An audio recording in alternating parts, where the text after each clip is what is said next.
Kan breaking news Kompas TV bersama saya Mario Sarong, dan hari ini kita akan melihat terkait dengan jalannya sidang perdana ex Mendikbudristek Nadiem Makarim. Pagi ini dijadwalkan menjalani sidang perdana kasus dugaan korupsi pengadaan laptop berbasis Chromebook di Pengadilan Tipikor Jakarta. Selain Nadiem, 3 terdakwa lain akan menghadapi dakwaan. Mereka adalah ex konsultan teknologi di lingkungan Kemendikbudristek Ibrahim Arif. Kemudian Mulyatsya selaku Direktur SMP pada Direktorat Jenderal Pendidikan Anak Usia Dini, Pendidikan Dasar dan Pendidikan Menengah Kemendikbudristek tahun 2020-2021, sekaligus KPA di lingkungan Direktorat Sekolah Menengah Pertama tahun anggaran 2020-2021, serta Sri Wahyu Ningsih yang menjabat Direktur Sekolah Dasar pada Direktorat Jenderal Pendidikan Anak Usia Dini, Pendidikan Dasar dan Pendidikan Menengah pada tahun 2020-2021.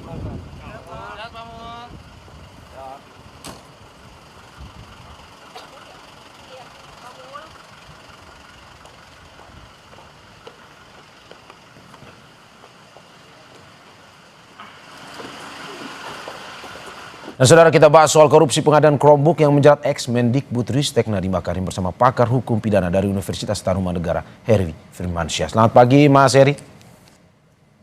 Selamat pagi, Mas Mario. Assalamualaikum Terima warahmatullahi kasih. wabarakatuh. Waalaikumsalam, Mas. Terima kasih sudah bergabung di Dialog Breaking News pada pagi hari ini, dan juga bersama kita peneliti Pusat Kajian Anti Korupsi Universitas Gadjah Mada, Zainur Rohman. Selamat pagi, Mas Zainur. Selamat pagi, Bang Mario. Terima kasih. Selamat pagi, Mas Heri. Bapak-bapak atas kehadirannya di Dialog Breaking News pada pagi hari ini. Saya ke Mas Zainur terlebih dahulu. Mas Zainur, bagaimana Anda melihat kasus secara umumnya terkait dengan pengadaan Chromebook ini? Bahwa ada yang bilang ini tidak ada niat jahatnya, tapi ada juga yang bilang bahwa ini berdasarkan ada sesuatu yang dirancang. Nah, menurut Anda seperti apa? Ya, itu semua akan terlihat jelas dalam persidangan nanti ya, Mas Mario ya. Jadi publik harus dengan sabar dan bersedia untuk mengikuti proses persidangan yang terbuka untuk umum. Nanti kan JPU akan membacakan dakwaan apabila memang terdakwanya sudah hadir.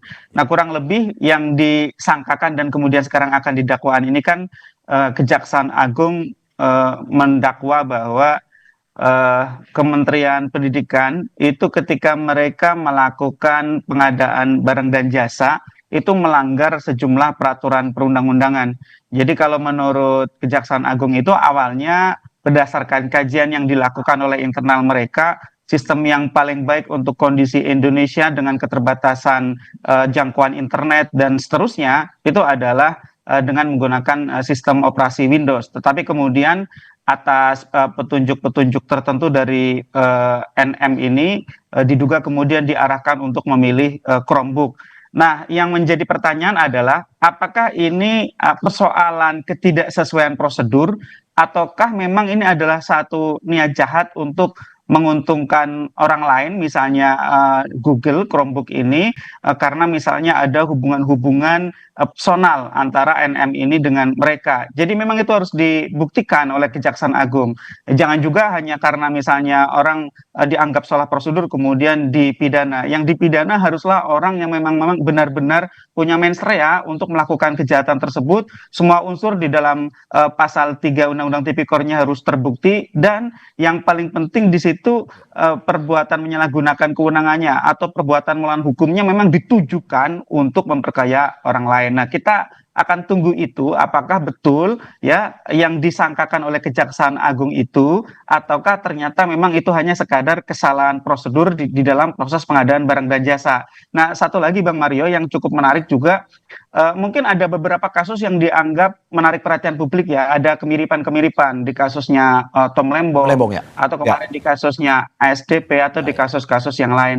Nah, masing-masing itu punya kekhasan sendiri-sendiri Mas Mario, tidak ada satupun kasus yang sama persis. Nah, nanti yang akan kita lihat adalah apakah di dalam penentuan Chromebook itu ada permulaan-permulaan perbuatan yang menunjukkan adanya mens rea itu, niat jahat. Misalnya didahului dengan pertemuan-pertemuan informal antara NM dengan pihak Google Indonesia. Atau misalnya ternyata ada conflict of interest, ada benturan kepentingan. Apakah karena alasan pribadi ataukah karena alasan-alasan yang lain. Nah, kalau di dalam UNCAC itu tidak harus selalu menguntungkan diri sendiri dalam arti memperkaya dengan bertambahnya kekayaan. Kalau di UNCSC itu ada yang disebut sebagai undue advantage ya. Itu keuntungan yang tidak semestinya. Tapi ini belum berlaku di hukum Indonesia ya. Misalnya semakin eratnya hubungan mereka atau ternyata ada misalnya hubungan di masa lalu yang sangat erat antara orang yang didakwa ini dengan perusahaan yang dimenangkan dan seterusnya. Nah itu harus kita dengarkan nanti. Ya, dengan ini menarik sesama. juga Mas Nur, menarik juga karena sampai saat ini dari pihak Nadiem Makarim sendiri menunjuk kuasa hukum yang sama seperti yang kemarin bersama dengan Tom Lembong. Tapi sebelum saya lanjut ke Mas Nur dan Mas Heri, kita ke jurnalis Kompas TV ini Putu Trisnana dan juga Hanil Rivelino yang saat ini berada di PN Tipikor Jakarta Pusat untuk melaporkan langsung terkait dengan jelang sidang perdana ex Mendikbudristek Nadiem Makarim. Putu, hingga saat ini bagaimana dengan kondisi di sana? Apakah memang sebentar lagi akan berlangsung sidang tersebut? Ya, selamat pagi Mario dan juga saudara. Kalau melihat jadwal memang seharusnya sidang ini dimulai pada pukul 10.00 waktu Indonesia bagian Barat. Tadi kami juga sempat mencoba mewawancarai juru bicara dari pengadilan Tipikor yang ada di Jakarta Pusat terkait dengan agenda sidang, dan sejauh ini memang masih dijadwalkan sesuai dengan agenda, yaitu pembacaan dakwaan untuk 4 terdakwa dalam kasus dugaan korupsi pengadaan laptop berbasis Chromebook yang menyeret nama ex Mendikbudristek Nadiem Makarim ini pada jam 10.00 waktu Indonesia bagian Barat. Tapi kalau melihat bagaimana situasinya saat ini, meskipun media sudah ramai, kemudian saya juga melihat beberapa kuasa hukum dari Nadiem Makarim ini juga sudah ada di lokasi, tapi ruangan sidang yaitu Atta Ali ini belum dibuka. Artinya kemungkinan kalau kita lihat sekarang sudah jam 9:40, ini masih akan menunggu terlebih dahulu apakah akan tepat waktu atau tidak. Dan kita akan mendengarkan pernyataan lebih lanjut begitu ya, secara lebih rinci terkait dengan sidang Nadiem Makarim dari juru bicara pengadilan Tipikor Firman Akbar. Terkait dengan perkara atas nama terdakwa Nadiem Anwar Makarim, sesuai dengan jadwal yang telah ditetapkan oleh Majelis Hakim, jadwal persidangan adalah pembacaan surat dakwaan dengan Majelis Hakim Purwanto S. Abdullah sebagai Ketua Majelis, kemudian Sunoto, R. Yusman, Mardiantos, dan Andi Saputra selaku hakim-hakim anggota. Rencananya jam berapa Pak? Sesuai jadwal jam 1. Jam 1 siang. Pak, ini ada info katanya Pak Mas Nadiem lagi tidak baik begitu ya. Nah, ini apakah memang nanti persidangan selanjutnya untuk yang dakwaan yang lain tetap dibacakan ya Pak? Terkait dengan terdakwa Nadiem Anwar Makarim, nanti Majelis Hakim akan bersikap setelah mendengarkan laporan dari penuntut umum dan penasihat hukum terdakwa pada saat sidang dibuka. Kemudian untuk 3 terdakwa lainnya tetap sesuai dengan jadwal pembacaan surat dakwaan. Berarti fix jam 1 ya Pak ya? Ya, jadwalnya seperti itu. Berarti kalau untuk Nadiem juga belum terkonfirmasi ya apakah hadir langsung atau tidak? Ya, kita belum tahu karena kita menunggu dari penuntut umum dan penasihat hukumnya nanti seperti apa. Pak, konfirmasi sekali lagi, kalau di jadwal itu kan jam 10, tapi tadi Bapak sampaikan jam 1, jadi sidangnya jam 1. Kita masih menunggu, tentunya sih sesuai jadwal ya di jam 10. Karena lebih pagi ya sesuai jadwalnya. Pak, untuk 3 terdakwa itu akan dibacakan bersamaan atau secara terpisah? Tentu nanti itu teknis dari Majelis Hakim ya, bagaimana nanti pembacaan surat dakwaannya.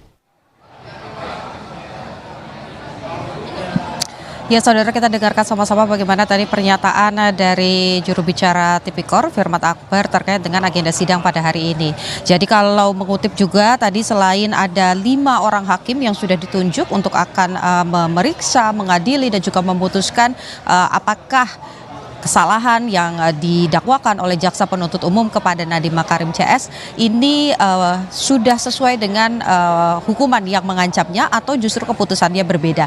Tentu ini perjalanan yang panjang karena ini masih sidang perdana, masih ada proses pemeriksaan, mendengarkan ahli, mendengarkan saksi, sampai nanti akhirnya masuk ke tahap putusan dari majelis hakim. Jadi ini prosesnya masih panjang, tapi kalau kita tarik sedikit ke belakang Mario dan juga saudara, memang kalau untuk kasus pengadaan laptop berbasis Chromebook di Kementerian Kemendikbudristek begitu ya, ini memang sebetulnya ada 5 orang yang menjadi tersangka, sementara yang sudah menjalani proses atau akan mulai menjalani proses peradilan ini baru 4, karena yang diserahkan pemberkasannya ini baru untuk 4 orang buron begitu. Jadi masih dicari oleh pihak kejaksaan terkait di mana posisinya dan juga apakah akan ditangkap atau tidak. Nah, sehingga dari 4 terdakwa ini, inilah yang nanti akan bersidang seharusnya hari ini, yaitu ada Nadiem Makarim, kemudian juga ada nama-nama lain yang merupakan bagian dari berkas perkara yang sudah dilimpahkan ke Pengadilan Tipikor, yakni ada ex konsultan teknologi Kemendikbudristek Ibrahim Arif, kemudian ada direktur SMP dari Ditjen Pendidikan Usia Dini, Pendidikan Dasar dan Menengah periode 2020-2021 Mulyadsya, kemudian ada direktur Sekolah Dasar Ditjen Pendidikan Usia Dini, Pendidikan Dasar dan Menengah periode 2020-2021 Sri Wahyuningsi, dan ada satu lagi yang masih buron tadi, yakni Juristan, merupakan staf khusus dari Mendikbudristek periode 2020-2024. Jadi kenapa kemudian kasus ini menjadi ramai, Mario dan juga saudara? Berdasarkan yang disusun oleh pihak kejaksaan, dalam hal ini adalah penuntut umum, Nadiem Makarim ini disebut sudah merencanakan pengadaan laptop Chromebook berbasis Chromebook ini sebelum dilantik oleh Presiden ke-7 yaitu Joko Widodo begitu. Ini sudah dibicarakan dengan Juristan yang pada akhirnya kemudian menjadi staf khusus dari Nadiem Makarim dan sekarang statusnya buron. Ini sudah dibicarakan kurang lebih 2 bulan sebelum dilantik.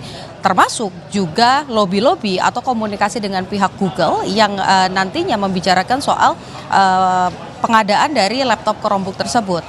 Ada juga indikasi atau dugaan bahwa Nadiem Makarim ini juga meminta 2 terdakwa lain, ya ini pejabat di tubuh Kemendikbudristek, untuk kemudian mengatur agar Google memenangkan mendapatkan kesempatan begitu ya untuk melakukan digitalisasi pendidikan di Kemendikbudristek, khususnya untuk bukan hanya pada peserta didik tapi juga di Kementerian Kemendikbudristek dengan menggunakan laptop berbasis Chromebook. Nah, ini yang kemudian diduga menyebabkan kerugian negara mencapai 2,1 triliun rupiah, sehingga ini membuat kejaksaan akhirnya menangkap dan menetapkan Nadiem Makarim CS ini sebagai terdakwa, dan proses persidangan akan dilanjutkan pada pagi hari ini. Kita masih nantikan. Kalau kita lihat pasal-pasal yang digunakan, ada pasal 2 dan pasal 3, jungto pasal 18 Undang-Undang Tipikor, kemudian juga jungto pasal 55 ayat 1 KUHP. Kalau kita lihat secara sederhana Mario dan juga saudara, dari pasal-pasal yang disangkakan ini ada upaya untuk memperkaya diri, baik itu perorangan, kelompok ataupun juga perusahaan begitu ya, dan dilakukan secara bersama-sama. Jadi kita masih nantikan apakah yang akan diambil oleh jaksa penuntut umum ini adalah tuntutan maksimal atau tuntutan yang paling ringan. Karena kalau kita lihat dengan menentukan kuasa hukum yang sudah memegang tom lembong, artinya kesempatan untuk pemaafan ini juga dicari oleh Nadiem Makarim. Kembali ke Anda, Mario. Untuk singkat saja, saya ingin mengkonfirmasi ulang bahwa apakah betul sidangnya akan dimulai jam 10 atau seperti yang tadi disampaikan oleh PN Tipikor atau jam 1, dan apakah memang kehadiran Nadiem bisa dipastikan atau belum sebenarnya? Singkat saja. Ya, kalau melihat pernyataannya sebetulnya juga sudah disampaikan oleh PN Tipikor begitu ya, sudah direvisi bahwa memang proses persidangan ini tetap diagendakan akan dimulai jam 10. Tapi apakah nanti ada pertimbangan-pertimbangan lain, ini yang masih kita tunggu sama-sama, karena sampai dengan saat ini meskipun kuasa hukum dari Nadiem Makarim ini sudah tiba di PN Tipikor, tapi kami belum melihat kedatangan langsung dari Nadiem Makarim tiba di PN Tipikor, karena Nadiem sendiri ini baru saja operasi begitu ya pada tanggal 11 Desember atau sekitar 4 hari yang lalu, sehingga masih dibantarkan statusnya. Jadi kita masih menunggu apakah nanti persidangan akan tepat dimulai pada pukul 10 atau mundur ke jam yang lain atau bahkan mundur sampai ke jam 1 siang nanti. Mario.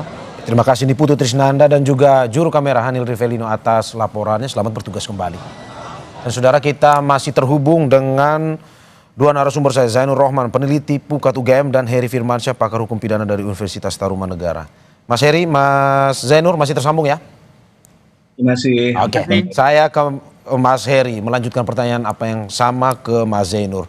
Mas Heri, kalau Anda melihat kasus ini secara luas dari kacamata Anda, apakah memang menurut Anda sebenarnya dari apa yang dilakukan oleh Nadiem Makarim seperti yang disampaikan oleh para penyidik mungkin saja ada mens reanya atau belum atau tidak?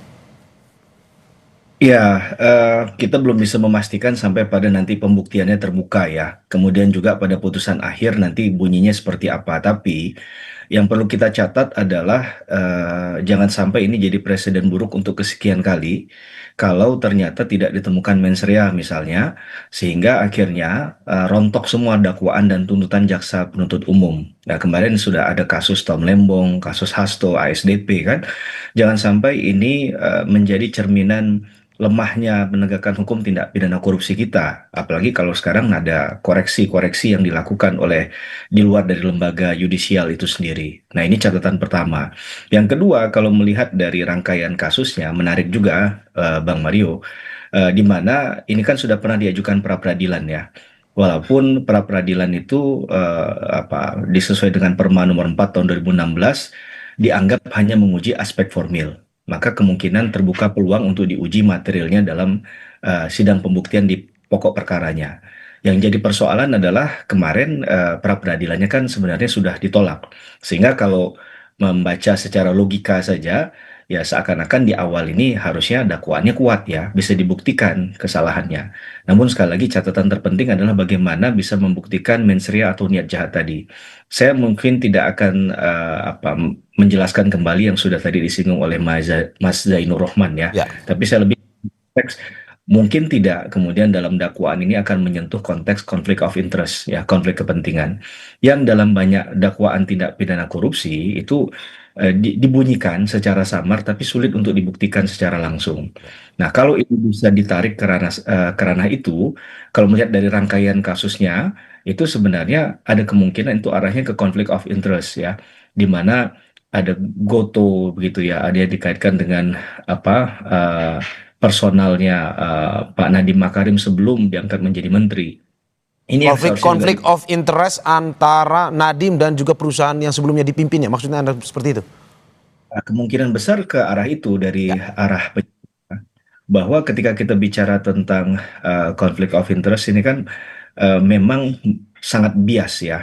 Ini yang pintu masuk yang harus benar-benar pakem dilakukan oleh teman-teman penyidik, bagaimana mengkaitkan fakta-fakta hukum tadi. Ada pertemuan-pertemuan yang dilakukan bahkan sebelum terpilihnya Mas Nadiem selaku menteri begitu kan. Dan menariknya juga bahwa dalam kasus ini seperti biasa ya, dalam tindak pidana korupsi tidak langsung menyentuh pada pelaku utama. Ibaratnya kayak makan bubur panas-panas begitu ya. Dia menyisir dari tepi dan dari sekeliling orang kepercayaannya Mas Nadiem sudah diajukan menjadi tersangka. Dan konon katanya menyebut nama beliau. Nah, ini yang harus kemudian di sisinya Mas Nadiem harus bisa membuktikan sebaliknya kan, bahwa apa yang disampaikan itu ya tidak kemudian menyatakan dia sekonyong-konyong bersalah begitu kan, terlibat dalam pusaran tindak pidana korupsi ini. Belum lagi kalau kita bicara tentang actual loss-nya. Berapa sih nilai kerugian aslinya? Ini kan yang banyak sekarang 2,1 triliun. Ya, ini yang menjadi tren dalam para pelaku yang dijerat dalam tindak pidana korupsi melakukan perlawanan ya. Mereka mengatakan bahwa tidak begitu, tidak demikian bombastisnya atau fantastisnya nilai kerugian. Maka ini juga jadi pintu masuk bagi perlawanan tadi. Belum lagi bagaimana metode alat ukur, ahli yang kemudian menilai itu, karena banyak juga selain BPK dan BPKP kemudian digunakan juga untuk kemudian menaksir atau menilai kerugian negara tadi. Maka menurut saya ini menjadi pembelajaran betul yang dilakukan oleh para penyidik ya di Kejaksaan Agung, sehingga para penuntut umum dalam ibaratnya ketika dia menghidangkan dengan baik kan berarti bisa kemudian penuntut umum melakukan tugasnya dengan lebih mudah ya, dengan lebih smooth gitu ya dalam membuktikan kejahatan tindak pidana korupsi. Menurut saya itu catatan umum kita, tidak hanya di kasus Pak Nadiem ya, tapi dengan melihat flashback ke belakang kasusnya Pak Tom Lembong, Hasto, dan juga ASDP. Oke, Begitu. ya. Saya ke Mas Zainur. Mas Zainur, ini menarik bahwa kalau menurut Anda, tadi apa yang disampaikan oleh Mas Heri, bagaimana kuat-kuatnya kuasa hukum dari Nadiem Makarim ini untuk membuktikan bahwa dia tidak bersalah. Kalau menurut Anda, apakah sebenarnya kasus ini mau ditarik kepersamaan dengan kasus yang dimiliki oleh Tom Lembong? Karena kalau kita melihat kuasa hukum yang dipakai oleh Nadiem Makarim adalah kuasa hukum yang kemarin membela Tom Lembong. Menurut Anda seperti itu dan bagaimana? Iya, merupakan hak dari seorang tersangka atau sebentar lagi jadi terdakwa ya untuk melakukan pembelaan diri, memilih pembela hukum terbaik yang sesuai menurut mereka. Nah, apakah ini kemudian alasannya sudah berpengalaman menangani perkara-perkara lain? Ya mungkin bisa jadi ya karena berpengalaman. Tetapi kan dari pokok perkaranya sendiri sebenarnya termasuk di kasus Tom Lembong itu kan putusan pengadilannya terbukti bersalah melakukan tindak pidana korupsi. Ya. Hanya saja diabolisi.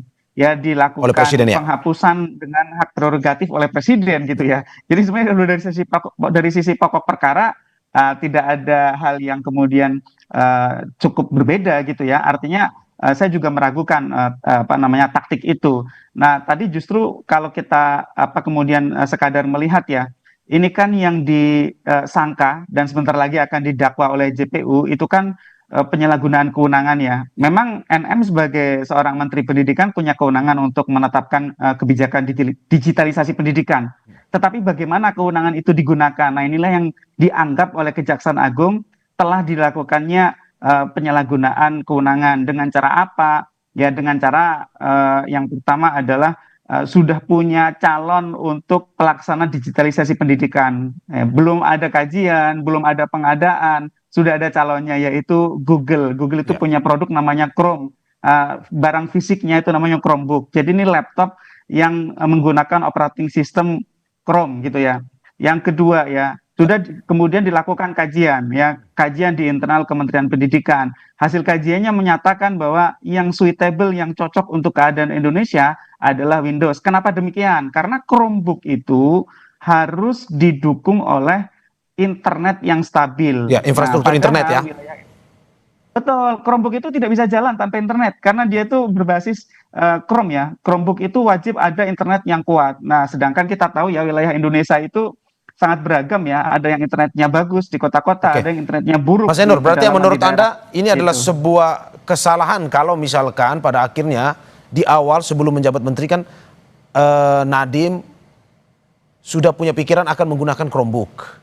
Tapi jika memang itu tanpa kajian yang pasti, itu sebenarnya salah sebenarnya. Walaupun sebenarnya Chromebook ini menurut kuasa hukumnya adalah salah satu aplikasi ataupun teknologi yang mumpuni untuk anak-anak Indonesia. Ya, kalau itu berhasil dibuktikan ya, bahwa Nadiem merencanakan sebelum ditetapkan sebagai menteri, kalau menurut saya salah. Kenapa salah? Pengadaan barang dan jasa itu kita tidak boleh punya calon pemenang sebelum ada kontestasi terlebih dahulu, sebelum ada kajian terlebih dahulu. Itu kan kesimpulan mendahului analisis gitu ya. Jadi belum ada prosedurnya, sudah ditetapkan pemenangnya, atau ada calon yang kemudian digadang-gadang gitu ya. Jadi kalau menurut saya, kalau itu berhasil dibuktikan, itu jelas-jelas merupakan kesalahan. Nah, tadi saya sedikit Mas Mario, itu bagus sekali dari Mas Heri soal konflik kepentingan ya. Ini kan tech bro society ya, jadi kan ini sesama orang-orang yang bergerak di bidang teknologi ya. Nah, kalau itu berhasil dibuktikan, kedekatan-kedekatan personal, kedekatan-kedekatan bisnis, kedekatan-kedekatan di habitat teknologi antara NM ini dengan orang-orang di Google Indonesia, dengan orang-orang di lingkungan itu, saya pikir itu akan semakin memperkuat memperkuat dakwaan ya bahwa telah terjadi konflik kepentingan. Kalau ada konflik kepentingan sih bagi saya itu sudah selesai, itu clear merupakan tindak pidana korupsi dan itu merupakan satu bentuk mens rea. Itu Mas Mario. Saya terakhir ke Mas Heri, singkat saja Mas Heri, bagaimana Anda melihat bahwa selalu digaungkan bahwa tidak ada keuntungan pribadi yang diterima oleh Nadiem, tapi yang tadi dibilang oleh Mas Zainur bahwa ini kalau teknisnya tanpa ada perencanaan terlebih dahulu ya salah sebenarnya. Masih masuk akal jika dia memang menjadi seorang terdakwa? Gini, Bang Mario, dalam membaca tindak pidana korupsi dalam sketsa yang lebih besar ya, grand design-nya adalah kita tidak bisa melihat seakan-akan itu keuntungan pribadi yang diterima adalah uang.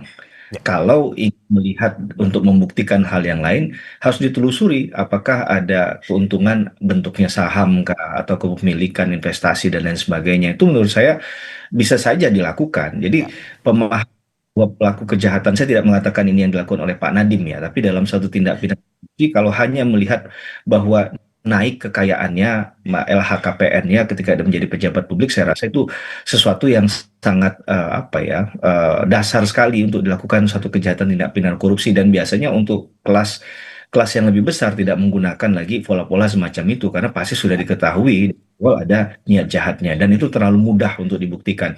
Untuk kasus semacam ini harus ada effort yang luar biasa ya dari para penyidik, penuntut umum dalam membuktikan bagaimana bahwa apa yang dilakukan itu sebenarnya sesungguhnya bisa membuktikan mens reanya dan ada kerugian negara yang terjadi.